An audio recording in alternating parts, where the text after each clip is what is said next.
We both love the NBA. And the NBA forever, and I'm old enough to remember the 70s and 80s NBA, it's always been a players' league.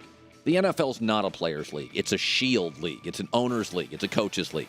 Doug Baldwin, terrific player, smart kid, Stanford kid, has become a star in the NFL, and he says today, well, there's one NFL owner that's forcing his players to stand during the national anthem. And you know what this feels like to me? NFL players want to have the leverage of NBA players, and they simply don't.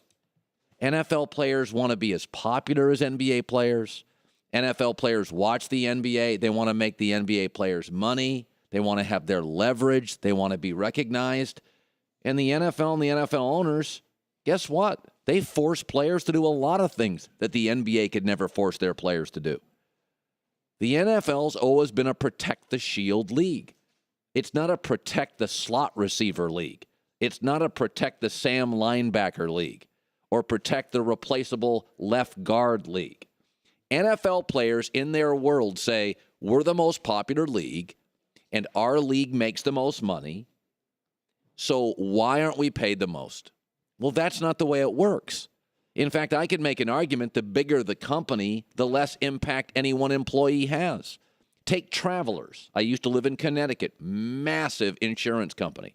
Travelers has, 40,000 employees, thus rendering all employees very replaceable. GoPro is a very tiny company.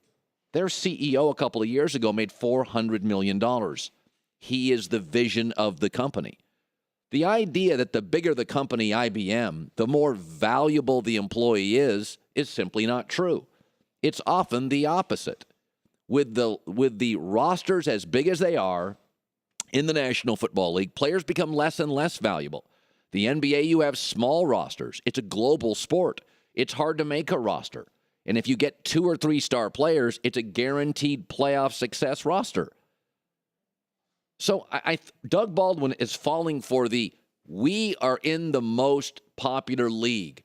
Why can NFL owners tell us what to do? Because your collective bargaining agreement allows owners to cut you. The most powerful players in American sports are NBA players. The second most powerful are baseball players. The third most powerful are NFL players. Yes, their league makes the most, but they don't translate to wins. Think about many of the best players in the NFL, the most talented players in the NFL. Des Bryant, Odell Beckham, J.J. Watt, Luke Kuechly, Khalil Mack, Adrian Peterson, Antonio Brown, Le'Veon Bell, Errol Donald. They have very few playoff wins. Now, Gronk's really good, but he's got Tom Brady, and Von Miller's exceptional, but he's part of a collective.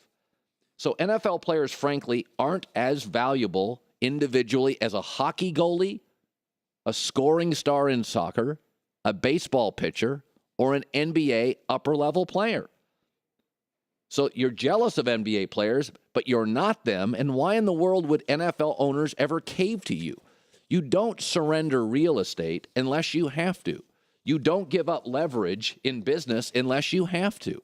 So Doug Baldwin is saying, hey, this anthem thing, there are owners telling us what to do.